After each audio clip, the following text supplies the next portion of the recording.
আজকে ডিনারে আছে এই যে ভাত, ঝিঙের একটা তরকারি, তার সাথে আছে এই দেখো বোয়াল মাছ, তার সাথে আছে ওয়েট করো এই দেখো লাল লাল একদম চিকেন কষা। চিকেন কষা তো ভালো মতো দেখাচ্ছি। এই দেখো একদম শুকনো শুকনো চিকেন কষা। মাকে বলেছিলাম মা এইভাবেই রাখবে আমার জন্য, ঝোল টোল করবো না। মিষ্টি লাগে না, ঝিঙে এমনি মিষ্টি লাগে, ঝিঙে তো আমার মিষ্টি দেয় না।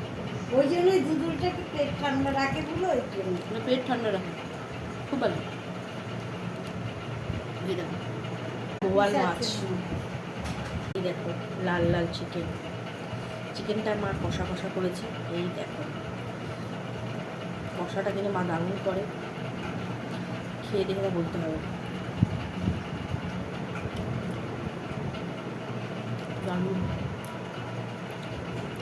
শান্তি করে খেতে হবে এটা। দেখে নিচ্ছ চিকেন এমনি করে মা কষা কষা করে ভালো লাগে খেতে।